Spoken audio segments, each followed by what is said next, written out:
So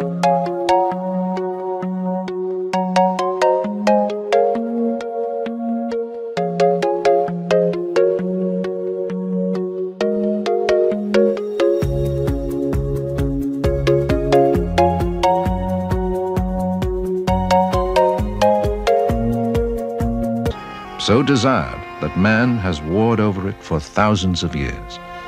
Over the centuries, its walls have been reddened by the blood of Jebusites and Jews, Babylonians and Persians, armies of Arabs, Crusaders, Ottoman Turks, and the British Empire. Sacred city of the soul for 1/3 of the earth's people, through the millennia it has drawn mankind to itself like a magnet.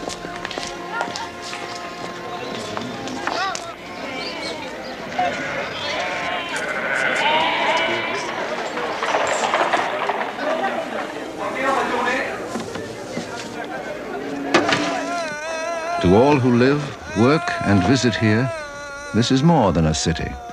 It is a haven, the fulfillment of some dream or prophecy, the legacy of generations who have gone before.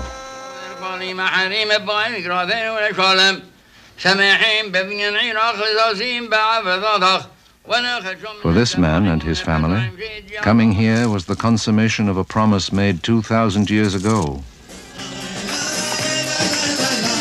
This man came here as an orphaned boy and found a miniature version of his lost nation. What messages, what letters? The dark shadow of Hitler's armies advancing across Europe drove this man on a path that led to the discovery of his roots in the very earth beneath his home.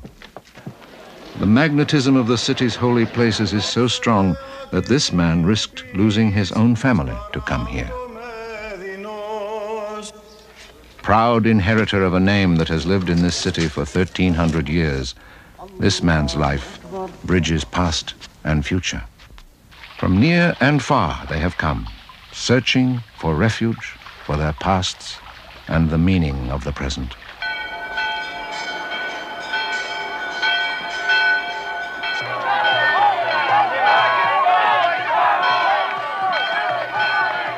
Jerusalem.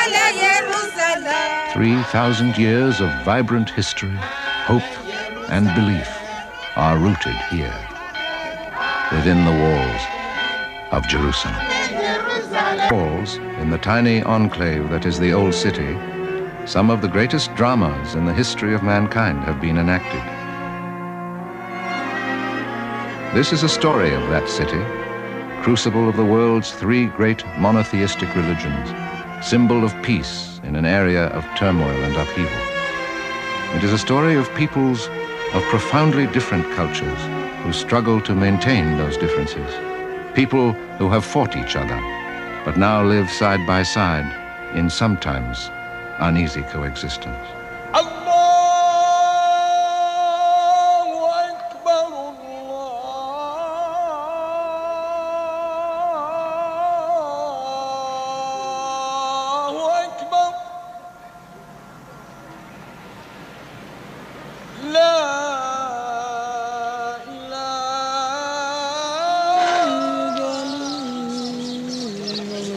Jews from around the world pray at the Western Wall, vestige of the Second Temple, object of Jewish yearning and prayer for 2,000 years.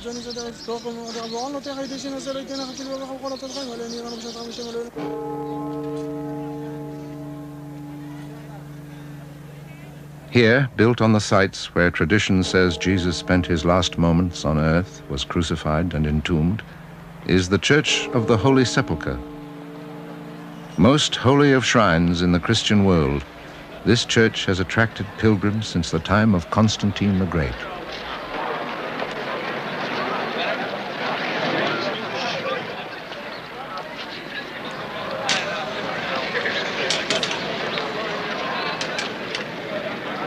Within the walls of their ancient quarter, Armenians strive to preserve the heritage of a vanished kingdom.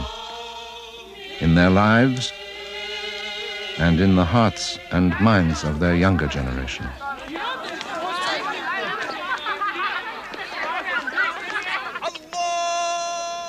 Consecrated under this dome is the sacred rock where tradition says Abraham prepared to sacrifice Isaac, over which the ancient temples of the Jews were built, from which Muslims proclaim Muhammad journeyed to heaven.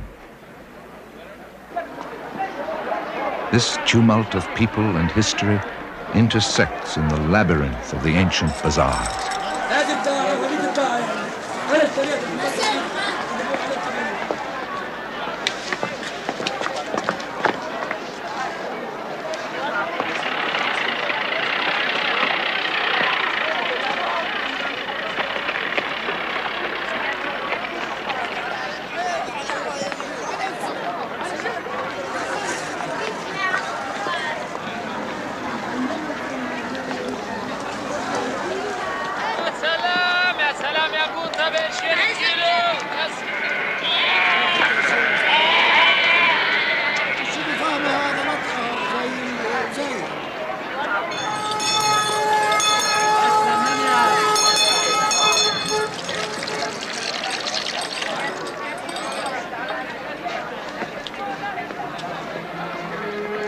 Wrapped around the venerable city like the setting for an exotic jewel are the walls, retaining traces of the eras of King Herod, the Romans, and Crusaders, last rebuilt by Suleiman the Magnificent 400 years ago. Outside the walls, there is the 20th century, the new city of Jerusalem, and the administrative center of the nation of Israel. Inside is a city believed by medieval man to be the center of the universe, a city known to more people for a longer time than any other on earth. Here, the heart of historic Jerusalem still beats. Its ethnic religious quarters cling to the sites that give them life. The Dome of the Rock, third holiest place of Islamic pilgrimage after Mecca and Medina, and focal point of the Muslim quarter. The Western Wall, known as the Wailing Wall, symbol of the Jewish quarter. The Church of the Holy Sepulchre, core of the Christian quarter that has grown around it. The Cathedral of St. James, spiritual center of the Armenian quarter. 26,000 souls make their home in the old city, packed into an area of less than 1 square mile. Their story began 3,000 years ago, when King David bought the threshing floor on this hill as the site for the temple of the Jews' one God. Having subdued the Jebusites, he transformed their city into the capital of the United Kingdom of Israel and thrust Jerusalem center stage in a drama that continues to this day. Once a royal center of impressive structures and massive fortifications, the city of David has begun to reveal its past to archaeologists under the direction of Dr. Yigal Shiloh of the Hebrew University. David made this city more important than others by choosing this location to become the capital of Judea at the south and Israel at the north. The residential area of David's capital probably looked much like this village of today. Urbanization undoubtedly began here because of the presence of the spring of Gihon, a constant source of water.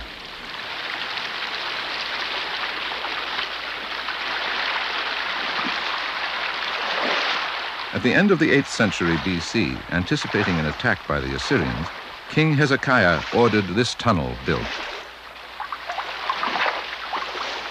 Why should the kings of Assyria come and find much water, asks the Bible in 2nd Chronicles. Cut deep underground, the tunnel carried the water nearly 1,800 feet from the spring outside the wall to a point inside the city. This system was done by King Hezekiah, as it is described in the Bible, as the inscription that was found at the southern end of the tunnel. The city survived the siege of the Assyrians. But in 586 BC, Babylonian forces burned Jerusalem, massacred thousands, and exiled the enslaved survivors. Archaeologists have uncovered poignant reminders of those who once lived here, including clay seals bearing names of people mentioned in the Bible. The lament of the exiles echoes through history. If I forget thee, O Jerusalem, let my right hand forget her cunning. Let my tongue cleave to the roof of my mouth, if I prefer not Jerusalem above my chief joy.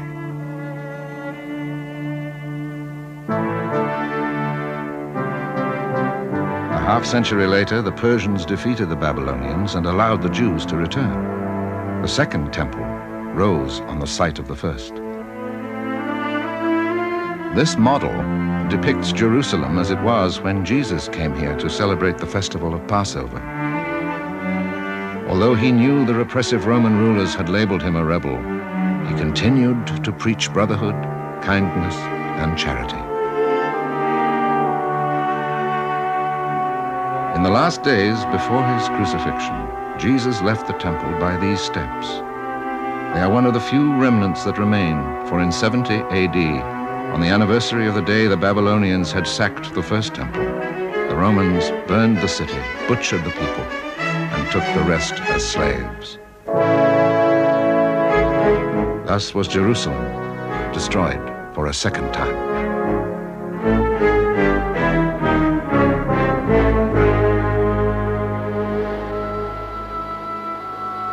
"600 years later, according to Muslim belief, Muhammad departed for the throne of God from the sacred rock of Jerusalem where the temple had stood.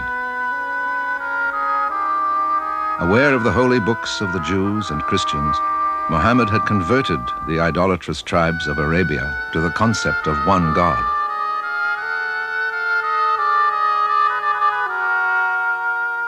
Only 6 years after his death, an army of his followers stood at Jerusalem's gates, claiming the city as their own.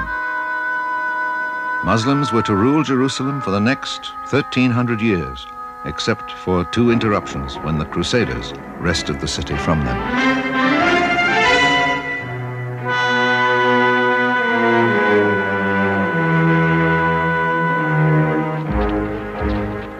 In the 20th century, the flame of war again flared in the Holy Land. World War I, the British march into Palestine to fight the Ottoman Turks. As it has some 20 times in its recorded history, in 1917, Jerusalem falls. The holy city is surrendered to the British. Mindful that Jesus had walked into Jerusalem, General Sir Edmund Allenby humbly enters Jaffa Gate on foot.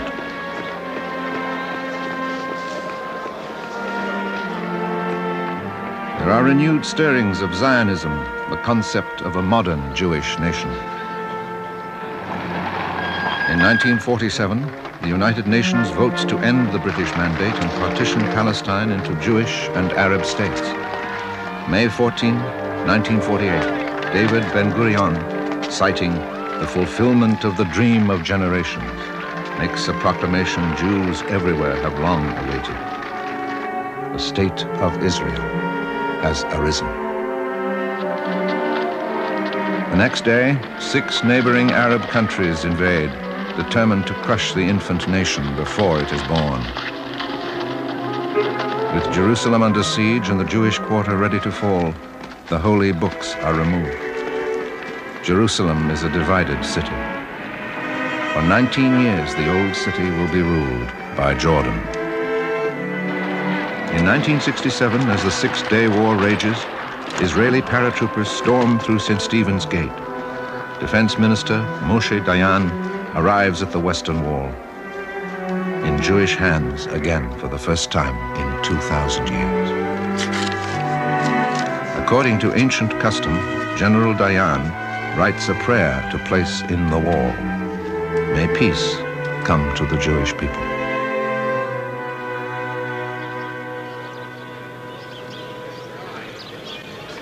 Today, a fragile peace reigns in the walled city. The Supreme Muslim Council has remained in charge of the Dome of the Rock. The Israelis reclaimed the Western Wall, cherished relic of their lost temple. Jews from more than 100 cultural backgrounds have come to live in their ancient capital. Many are Ashkenazi, from Europe and the Americas. The rest, Sephardic and Oriental Jews, are from Mediterranean regions, the Middle and Far East.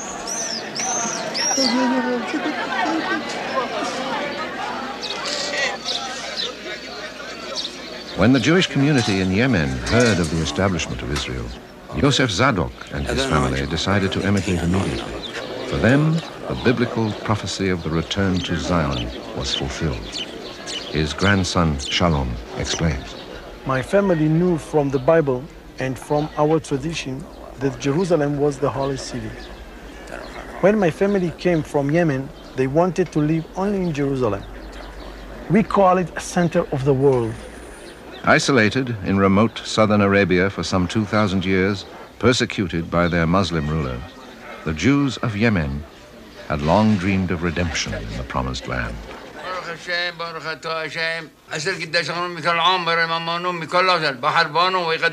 They clung to their beliefs and kept the ancient observances in their purest form.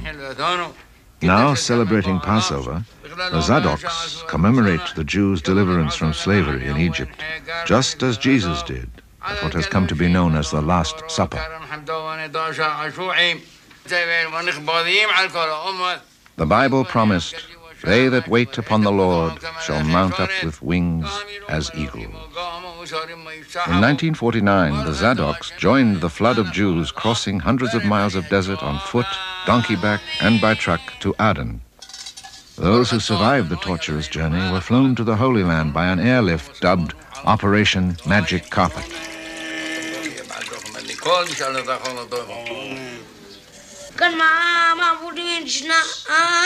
دخل أركب أخلا وكان سوق عظيم باموس قال شلون ما ترجع وعودي ماكو ما نشتسنا الليل هذا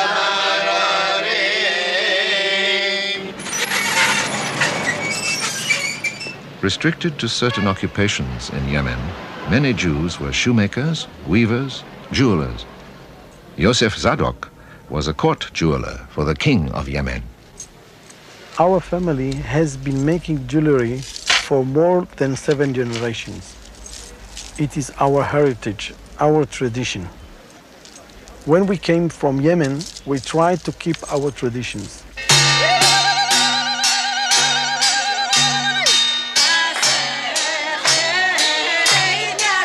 Most of the Yemenite brides in Jerusalem use our wedding dress and jewelry. The bride of European ancestry carries on her groom's family tradition. She wears the elaborate jewelry and costume the Zadoks lend to bridal parties for a ceremony called the henna that accompanied every Jewish wedding in Yemen. ראית כמה טבעת? היא אמרה לי, היא ענתה לי בצורה לא יפה.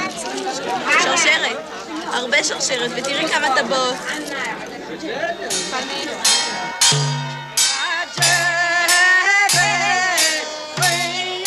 The henna, from which the festivity derives its name, has long been used as a talisman of good luck.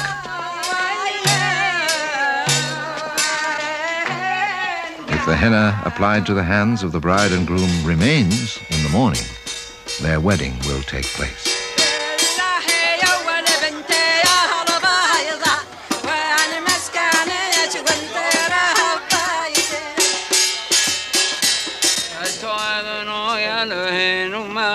Mr. Zadok, a relative of the groom, is here to bestow a blessing.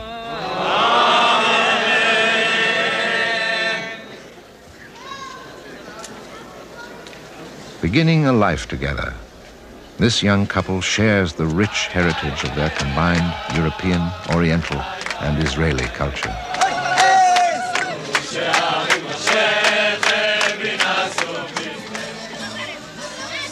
During the Jordanian occupation of the old city, the Jewish quarter had been nearly destroyed. When reconstruction began after the War of '67, Theo and Miriam Siebenberg were the third family to build here. It was my dream to come to Jerusalem. Jews have been praying for Jerusalem throughout the centuries, for thousands of years, going back even to the time of the exile in Babylon. The Jewish quarter is full of our history from 3,000 years ago. When we came, the Jewish quarter was completely destroyed, and now everything is built and clean. The changes were immense.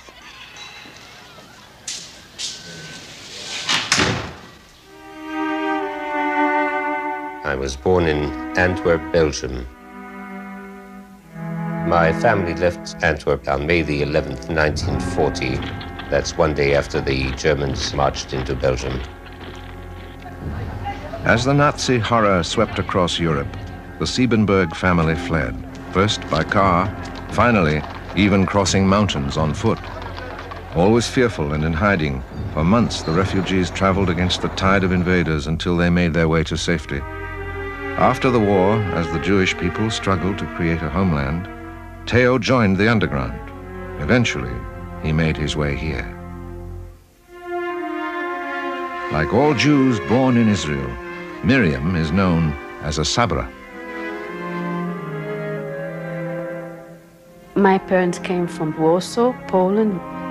I was born in Tel Aviv, and I went to regular school and then to high school. And after high school, I went to the army, like all the Sabras in Israel did. I thought I'd never leave the army. I liked it so much. Miriam and Theo met at a party 20 years ago. Today, they often entertain visiting dignitaries, drawn by the remarkable discoveries the Siebenbergs have unearthed. When Theo and Miriam completed their house in 1970, archaeologists were digging all around them in the Jewish quarter. Fired by the dramatic finds being made, Siebenberg determined to build a museum beneath his home. As workmen removed 3,000 years of accumulated debris, tangible links with those who had lived on this site through the millennia began to emerge. These stones here are each made out of one large block of stone. They are sections, actually, of the aqueduct that passed here 2,000 years ago and which brought water into the city of Jerusalem. Now, this is a mikveh, or Jewish ritual bath, which is 2,000 years old and which belonged to the mansion that stood above here. And, of course, that was a 3-floor high house. The home probably burned when the Romans sacked Jerusalem in 70 AD. Now, if you look down here, these rooms that you see down below, they're hewn out of solid rock about 3,000 years ago. That's roughly King Solomon's time. The openings that you see here were called the nefesh, or the soul. The soul would actually rise out of these openings, and there was on top of this a pyramid-shaped stone structure, which was the permanent abode of the soul. For Theo Siebenberg, each discovery provided palpable contact with the past and his people.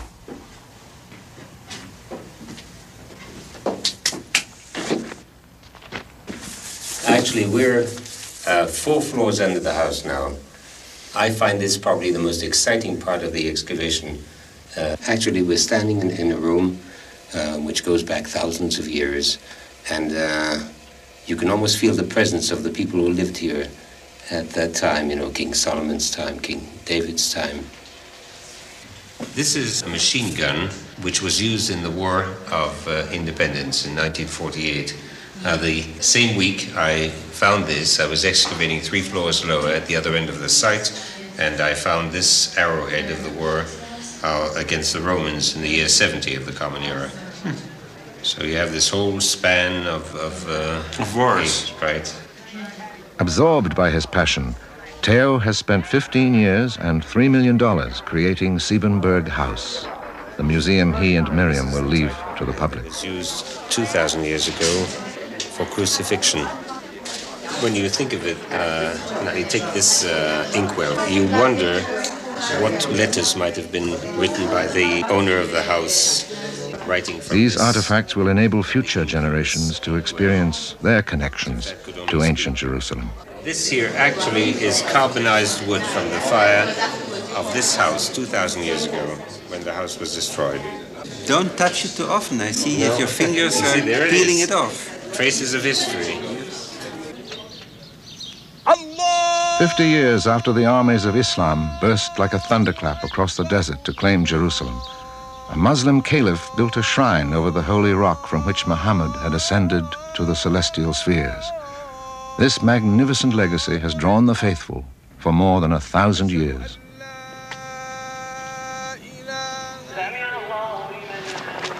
Now, during Ramadan, the Muslim holy month of fasting and atonement, thousands of pilgrims journey to the Old City for one of the Islamic world's most important religious observances.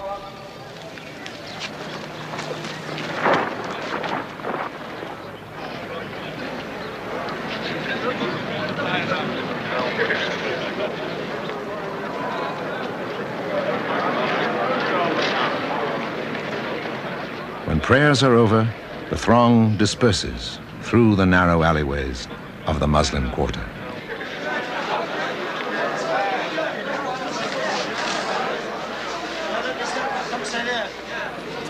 The family of Khalil Haldi has lived in the Holy Land since the day 1,300 years ago when his ancestor rode into Jerusalem at the head of a column of Islamic warriors. Khalil has a shop in the Muslim quarter where he repairs furniture and antiques. He specializes in mother-of-pearl inlay. His neighbor, a blind oud player, stops by to pick up the instrument that Khalil has repaired for him. أنا خلصت لك العود ها أما طلع شو على كيفك الله ربي كتاب تفضل شوف كانوا المفاتيح مش نافعة أنا عملت لك مفاتيح جداد منيح صوته لأنه أنت جبت لي العود كل الصدف هذا كان رايح هيني أنا عملت لك إياه شايف لا يا أبو سيمون ما أنت يا شيخ عزيز علينا والله.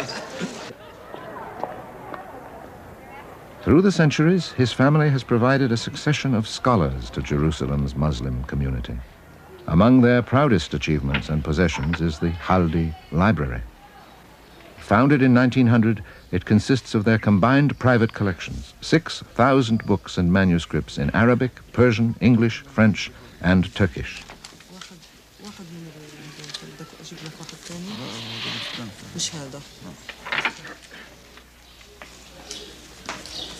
Khalil's uncle and cousin refer to one of the many volumes written by their ancestors. My family came to Jerusalem with the Islamic liberation on the year 636 DC, 15 Hijri. My family lived in Jerusalem all its time, but they were forced to Nablus for 88 years when the Crusaders occupied the city. They returned back to Jerusalem with the famous Islamic leader Salah ad-Din al-Ayyubi. They were the political and the religious rulers of Jerusalem. With his cousin, he examines their remarkable family tree.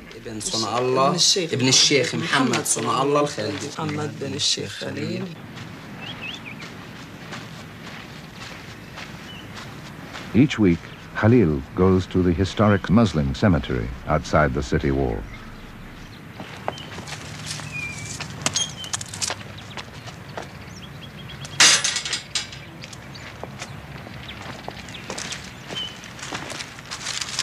At the cemetery, I go to pray for my ancestor Muhammad Ali al-Khal. He was the governor of Jerusalem in the year 1808. When I go to visit his tomb, I feel that I am standing in front of a great man with deep roots in this country.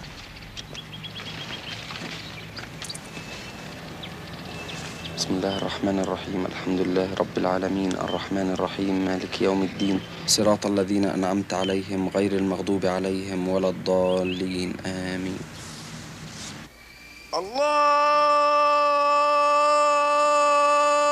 أكبر الله. During the month of Ramadan, the Muslim quarter pulses with activity after sundown. Here, where ties are old and deep, friends and family gather to commemorate their ancestors at a Mawlid. أشهد أن لا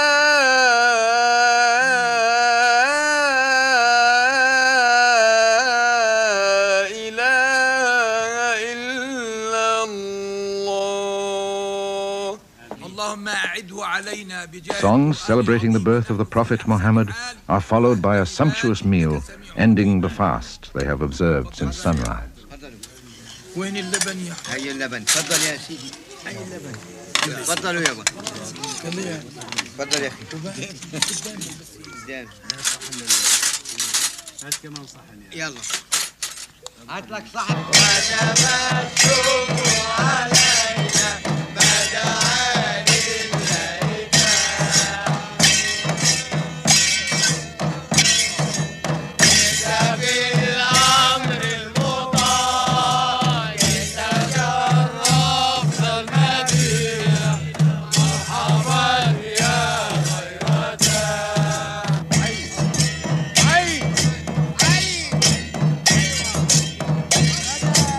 Within the walls of the old city, the ancient traditions resonate across the ages, binding the people of the present with their treasured past.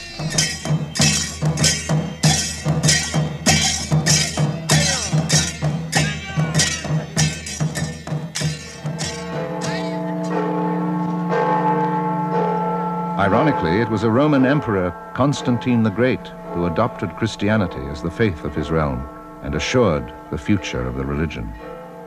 His mother, the Empress Helena, journeyed here 3 centuries after Christ's death. Over the sites where she believed Jesus had been crucified and buried, Constantine erected the Church of the Holy Sepulchre. Today, the church is shared by 6 Christian sects: Greek, Armenian, Ethiopian and Syrian Orthodox, Roman Catholic, and Coptic. The Copts have a tiny chapel at the back of Christ's tomb. The front chapel belongs to the Greek Orthodox.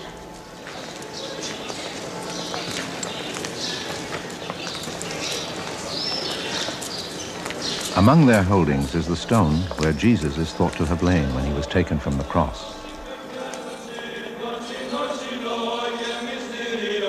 Over the rock of Calvary, where Jesus was crucified, the Greek Orthodox maintain a chapel.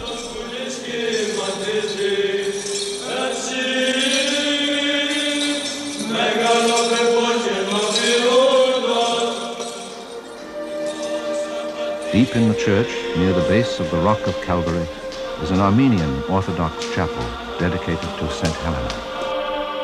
Medieval pilgrims etched tiny crosses in the walls, leading to the place where Helena found what she thought was the true cross. Painted on the bedrock is a ship with the Latin inscription, "O Lord, we arrived." It indicates that long before this church was built, pilgrims journeyed here, believing this to be the site of the crucifixion.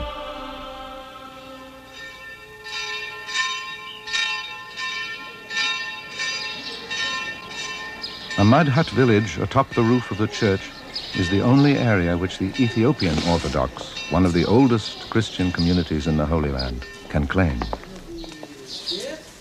Control of even this modest outpost is disputed in legal wrangles that began in Ottoman times.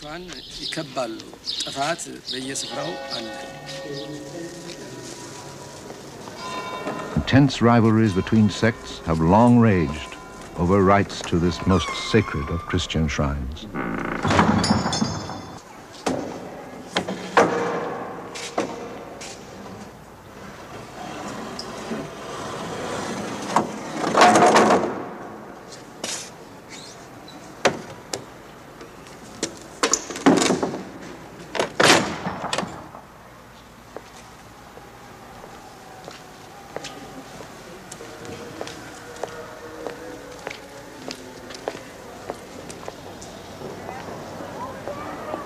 Cloistered behind protective walls, the Greek Orthodox Patriarchate grew up next to the Church of the Holy Sepulchre.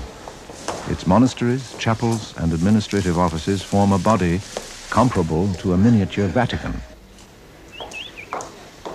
As a boy, Father Timothy felt irresistibly drawn to join the monks who serve here. I decided to join the Brotherhood because I like the aims that the brothers have in front of them, to safeguard the holy places, to venerate them, to have them ready for every Christian to come also and venerate. Chief Secretary of the Patriarchate and Private Secretary to the Patriarch, Father Timothy recalls the path that led him here. When I was 14 years old, a priest came once to preach about Jerusalem. For me, that was the turning point of my life. I said, Jerusalem is the place I'm going to be a priest. My parents wouldn't even listen to that. At last I said, if you are not going to help me, I will never call you mother and father again. Finally, they decided to sign my passport. Then I came here. I said to myself that I should stay in Jerusalem for life. I feel deeply every moment in Jerusalem that my life is connected with the life of Jesus.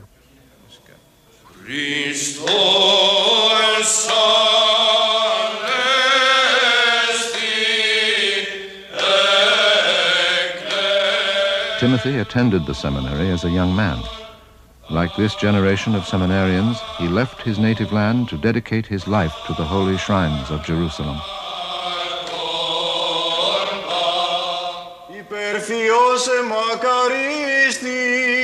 Each of his days begins and ends in prayer, his rededication to the compelling forces that induced him to come to the holy city.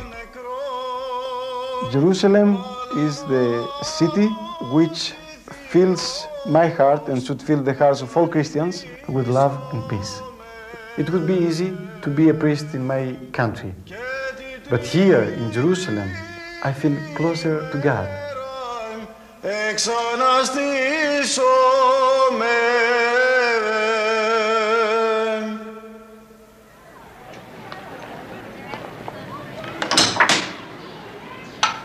Sequestered behind a huge gate that is unlocked each morning and locked again each night, the Armenian quarter has existed for nearly 1,000 years. Life within still centers around the 12th century Cathedral of St. James. A reminder of the days when the Muslim rulers forbade the ringing of church bells. The striking of this pank announces services.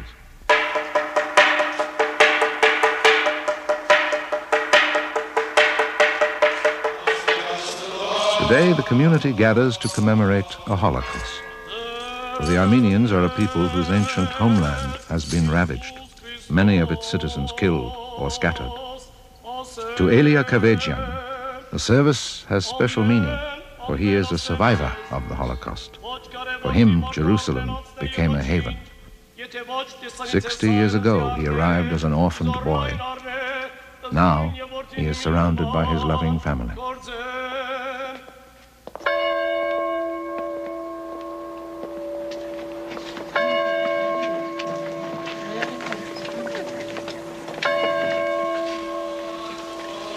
Survivors lead the solemn procession to the Armenian cemetery. They are living reminders of 1,500,000 who perished.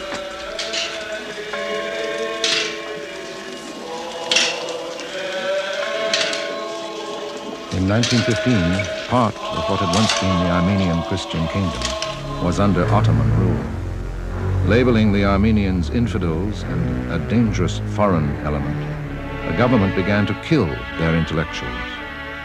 Life had little value, as this magazine caption illustrates. $5 buys a pretty Armenian slave girl. Describing their policy as the displacement of the Armenian population, the Ottoman Turks drove them on forced marches into the Syrian desert. The road was the path of death by disease, massacre, and starvation.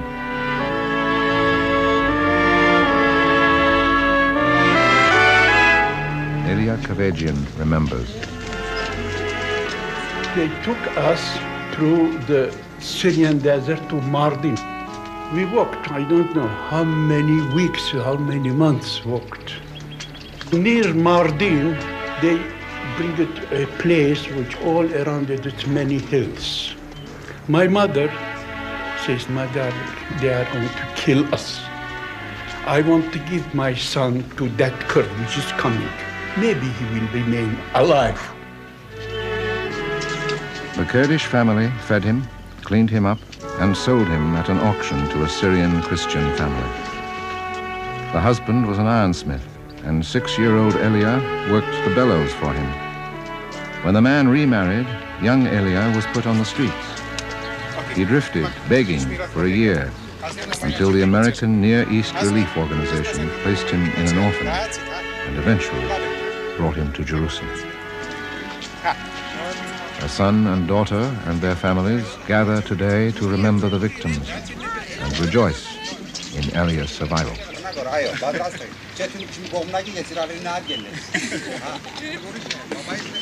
Kavajian learned photography in the orphanage. He owns a photo supply store, custom laboratory, and portrait studio. 1 minute. Let me take away from the object. طلع هون حبيبتي. هون تبسمي. ايوه. واحد. بسمي اضحكي هون. طلع علي تبسمي. سمايل. ايوه. ايه.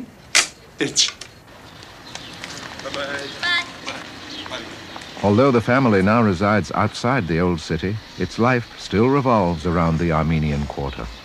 Here, as their parents did, Kavajian's grandchildren learn Armenian culture, language, history, and geography. To prepare for life in Jerusalem, the children are also taught Arabic, Hebrew, and English. I am opening the door, I am shutting the door, I am opening the window, I am shutting the window, I am knocking on the door, I am pointing to the wall.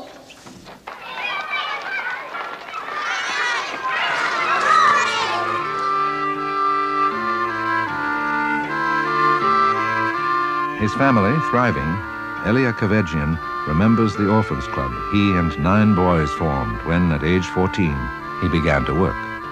The quarters where the orphans lived have become the Armenian Cultural Club.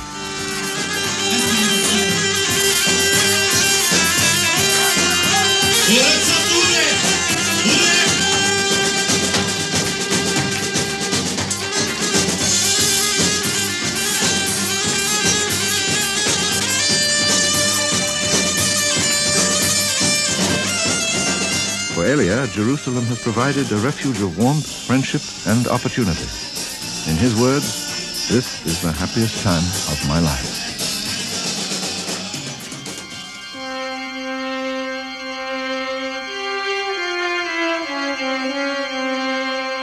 The memory of Jesus and the miracle of his resurrection live in Jerusalem every day. Just as he joined the multitudes that journeyed to Jerusalem each year at Passover, throngs of pilgrims from around the globe come here at Holy Week to walk in his footsteps.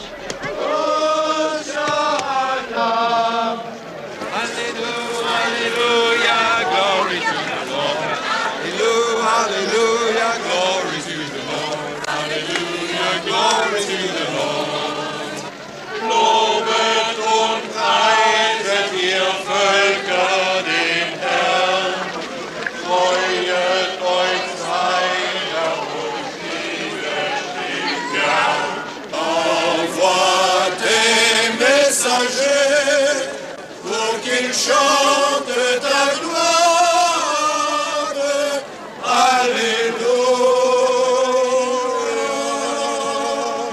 Amen, Amen, Jérusalem. Amen, Amen, Jérusalem.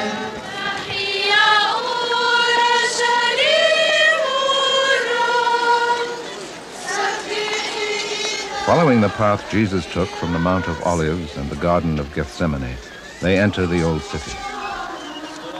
Carrying crosses along the way of sorrows, where tradition says he struggled in his agony, they connect with the ancient passion and eternal mystery of Christ.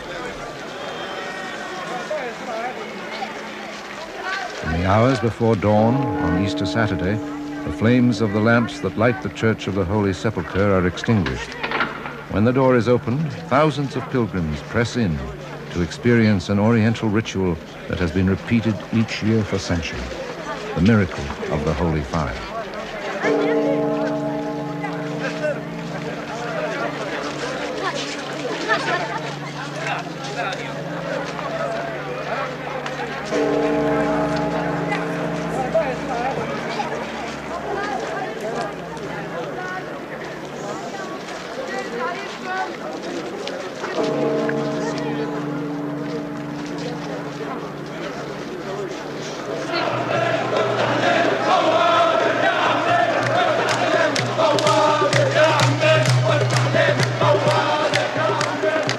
Greek Orthodox Patriarch arrives escorted by Father Timothy and columns of monks.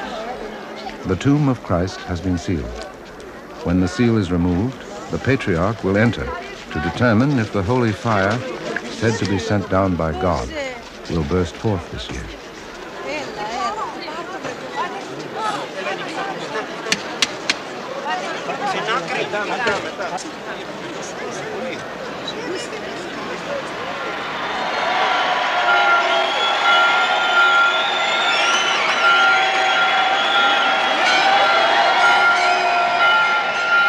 Symbol of Christ's resurrection, the holy flame is passed to the exultant crowd.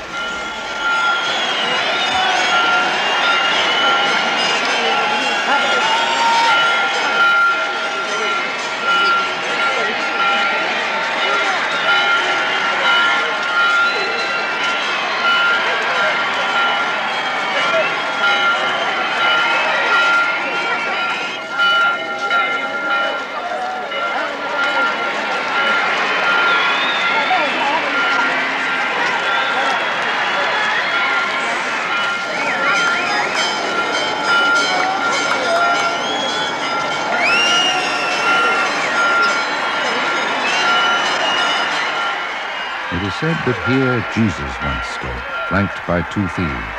Here he was crucified and rose again.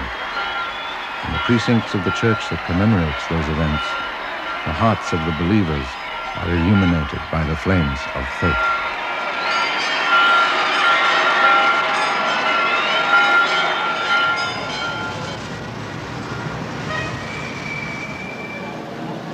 High on the wall of the Muslim quarter in the Old City is a house where American pilgrims seeking a spiritual haven settled 100 years ago. Their granddaughter, Anna Grace Lind, still follows the path their quest began. Her grandmother, Anna Spafford, survived a shipwreck that took the lives of her 4 daughters. Later, when a son also died, her husband wrote, "Jerusalem is where my Lord lived, suffered, and conquered. And I too wish to learn, especially to conquer." Like her mother and grandmother, Mrs. Lind has dedicated her life to serving the needy of Jerusalem. Since 1967, she has administered the Spafford Children's Center, which provides prenatal and baby clinics for mothers and children who might otherwise go without these services.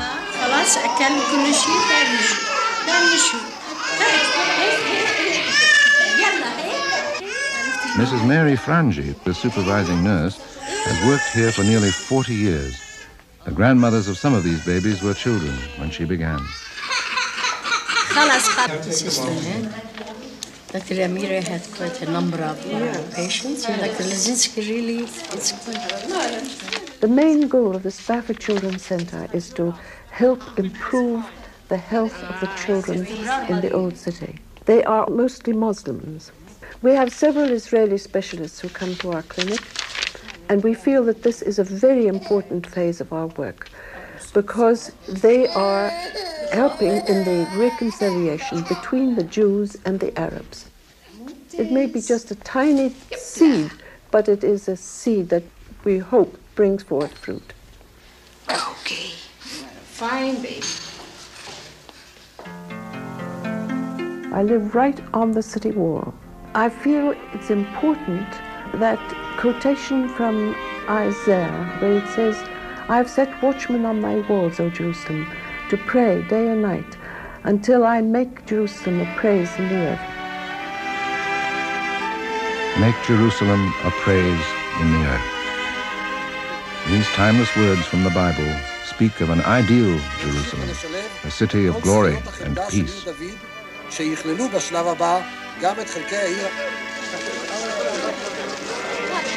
In 1985, the City of David Archaeological Garden is opened. Amid tangible proof of its biblical past, Mayor Teddy Kollitz has come to speak of Jerusalem in our time. Pragmatic and sensitive to human needs, this remarkable man has retained his office through the combined votes of both Arabs and Jews. But we are living in a time when people want evidence. They want to see, they want to touch what they believe in, and not only believe in the abstract. Jerusalem is a place where meanings survive, where names survive. In Jerusalem, everybody has religion. That doesn't mean that everybody goes to synagogue or church or the mosques, but people believe in things.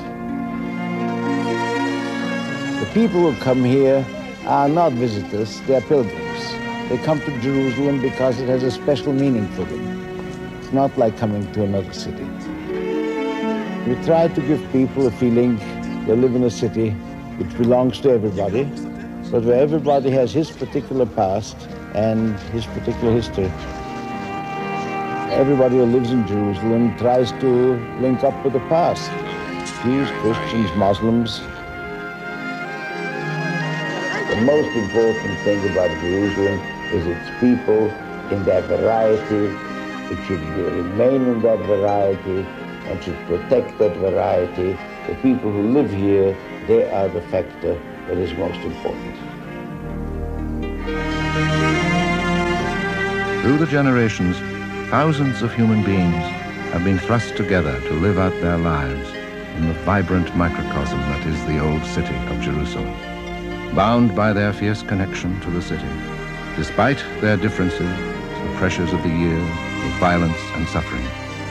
The resilience of these people and the city itself has preserved its timeless qualities. Even in our era of materialism and uncertainty, the concepts of love, rebirth, brotherhood, and peace still shine forth from within the walls of Jerusalem.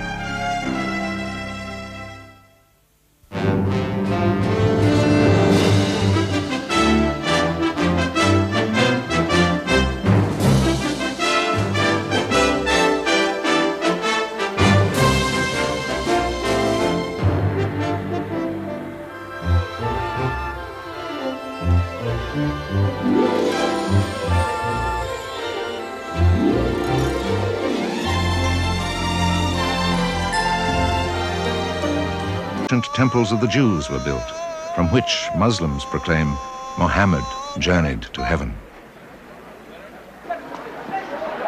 This tumult of people and history intersects in the labyrinth of the ancient bazaars.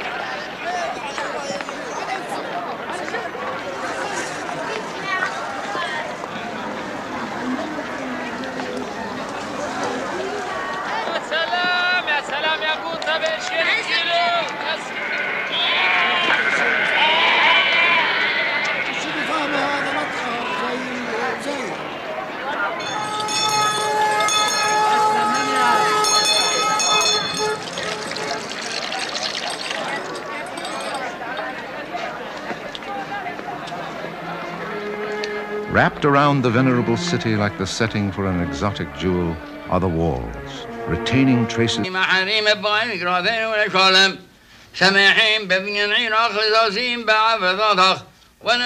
For this man and his family, coming here was the consummation of a promise made 2,000 years ago. This man came here as an orphaned boy and found a miniature version of his lost nation. What messages, what letters? The dark shadow of Hitler's armies advancing across Europe drove this man on a path that led to the discovery of his roots in the very earth beneath his home. The magnetism of the city's holy places is so strong that this man risked losing his own family to come here. Proud inheritor of a name that has lived in this city for 1,300 years, this man's life bridges past and future. From near and far they have come, searching for refuge, for their pasts, and the meaning of the present.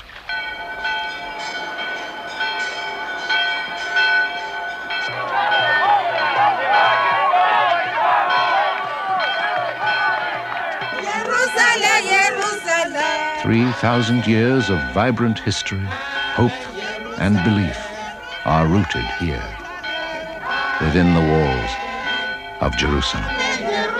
Walls, in the tiny enclave that is the Old City, some of the greatest dramas in the history of mankind have been enacted. This is a story of that city, crucible of the world's three great monotheistic religions, symbol of peace in an area of turmoil and upheaval. It is a story of peoples of profoundly different cultures who struggle to maintain those differences, people who have fought each other, but now live side by side in sometimes uneasy coexistence.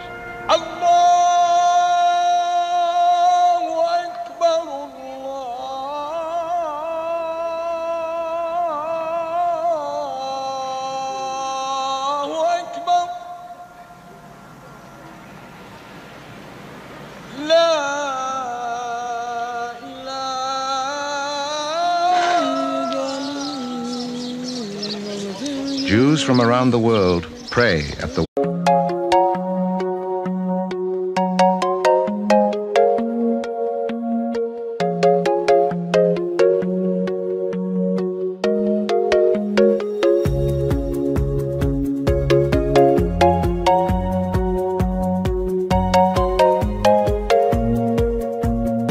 so desired that man has warred over it for thousands of years.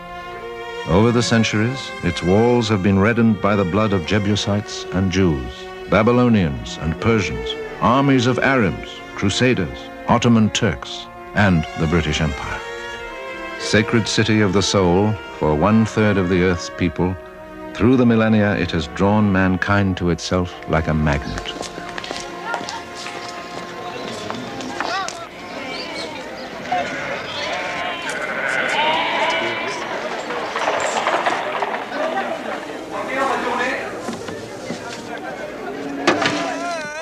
To all who live, work, and visit here, this is more than a city. It is a haven, the fulfillment of some dream or prophecy, the legacy of generations who have gone before. Western Wall, vestige of the Second Temple, object of Jewish yearning and prayer for 2,000 years.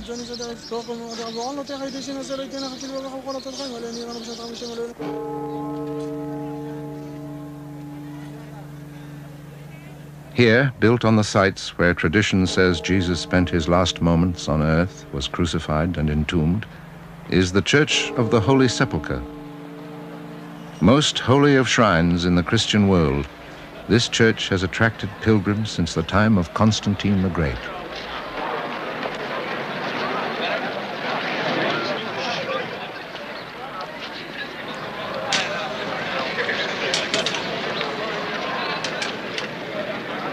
Within the walls of their ancient quarter, Armenians strive to preserve the heritage of a vanished kingdom. In their lives and in the hearts and minds of their younger generation.